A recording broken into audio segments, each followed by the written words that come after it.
Hello guys, welcome back to MKS Biovision. आज हम लोग एसआई टेक्निक जो कि आरएनए इंटरफेरेंस टेक्निक का एक पाथवे है, इसके डिफरेंट एप्लीकेशंस के बारे में पढ़ेंगे। तथा एसआई टेक्निक में एक्सोजीनस और इंडोजीनस डबल स्टैंडर्ड आरएनए का इस्तेमाल होता है, जो डाइसर के द्वारा ट्रिम करके एसआई आरएनए बना दिया जाता है साइटोप्लाज्म के अंदर। और ये एसआई आरएनए जो होता है 20 to 25 न्यूक्लियोटाइड का होता है, जिसमें ये डबल स्ट्रैंडेड रीजन जो है, कॉम्प्लीमेंट्री रीजन, जिसको हम सीड सीक्वेंस के नाम से भी जानते हैं। अब इसमें क्या होता है, दो स्ट्रैंड होते हैं। एक एंटीसेंस स्ट्रैंड होता है जो कि एमआरएनए से बाइंड करके एमआरएनए को खत्म करता है। दूसरा सेंस स्ट्रैंड होता है जो कि बाद में खत्म हो जाता है। अब यहां देखिए कि ये एसआईआरएनए किससे बाइंड करता है, आरएनए इंड्यूस्ड साइलेंसिंग कॉम्प्लेक्स के साथ ये बाइंड करता है, और इसी कॉम्प्लेक्स के साथ ये मैसेंजर आरएनए पर भी लगता है। और उसके बाद लगने के बाद इसके अंदर एक आर्गोनॉट एंजाइम होता है जो आरएनएज होता है, यानी कि आरएनए को तोड़ने वाला एंजाइम होता है, वो एमआरएनए को क्लीव कर देता है। इसीलिए ट्रांसलेशन के लिए कोई मैसेंजर आरएनए अवेलेबल नहीं होता है और इसी तरह से कोई प्रोटीन नहीं बनता है। First application we have mentioned here is the production of GM crop, genetically modified crop बनाए जो कि रूट नॉट रेसिस्टेंट होता है। टोबैको जो रूट नॉट डिजीज है टोबैको का, जो इसका निमेटोड के कारण होता है, प्लांट निमेटोड के कारण होता है, जिसका नाम है मिलेडोगाइन इनकॉग्निटा। और ये क्या करता है, टोबैको के इल्ड को बहुत कम कर देता है। इस डिजीज के लिए, इस डिजीज के रोकथाम के लिए हम जो वैरायटी बनाते हैं वो डिजीज रेसिस्टेंट वैरायटी होता है। ये इसको इन्फेक्ट नहीं कर पाता है। ये टोबैको का रूट है, ये टोबैको का रूट है, इसमें रूट हेयर जोन होते हैं। और यहाँ हम देखते हैं क्या कि ये जो निमेटोड है ये जुवेनाइल स्टेज में रूट में इंटर करता है, और इसके वेस्कुलर बंडल से होते हुए ये रूट हेयर जोन में पहुंचता है, जहां ये एग लेइंग करता है, एडल्ट बन जाता है और एग लेइंग करता है। और ये एग फिर डिफरेंट लार्वल स्टेज के through L1, L2, L3, L4 के द्वारा ये फाइनली ये जुवेनाइल स्टेज में कन्वर्ट कर जाता है, और पुनः ये जुवेनाइल स्टेज वेस्कुलर बंडल के अंदर पेनिट्रेट कर जाता है। ये रूट कैप सॉफ्ट रीजन होता है, इसके अंदर जाता है, और फाइनली ये इसमें मेटामॉर्फोज करके एडल्ट बन जाता है। ये एडल्ट निमेटोड है और यहाँ जाके ये एग लेइंग करता है। इस तरह से ये क्या करता है कि जो वैल्यूएबल न्यूट्रिएंट है प्लांट का, उसको एब्जॉर्ब करता है और प्लांट वीक हो जाता है। इस वजह से प्लांट की प्रोडक्टिविटी घट जाती है। अब रेसिस्टेंट वैरायटी कैसे बनाते हैं, इसके लिए हम देख रहे हैं कि ये एक प्लांट सेल है, ये प्लांट सेल है। प्लांट सेल के अंदर हम एक नॉन कोडिंग रीजन डाल देते हैं डीएनए का, जो कि जब एक्सप्रेस होता है तो उससे डबल स्ट्रैंडेड आरएनए बनता है। यानी कि देखिए ये सिंगल स्ट्रैंडेड आरएनए है, ये आपस में ही फोल्ड करके स्मॉल हेयर पिन आरएनए बनाता है, जो कि फर्दर डाइसर एंजाइम के द्वारा प्रोसेस करके एसआईआरएनए बना दिया जाता है। अब यही एसआईआरएनए जब भी कोई निमेटोड इस पर फीड करता है तो इसके फीडिंग ट्यूब के अंदर एसआईआरएनए चला जाता है आसानी से, और ये निमेटोड के अंदर एसआईआरएनए पहुंच जाता है।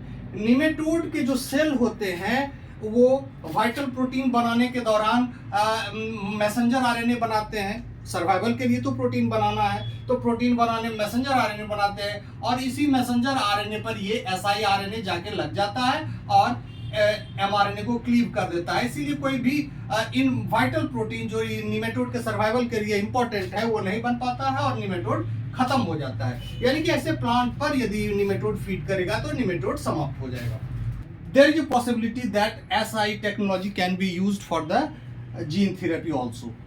Third is SI technology है, it can be used to understand the cellular process like cytokinesis, apoptosis, cell signaling and differentiation. It can be used to treat common diseases like influenza and common cold, very effective।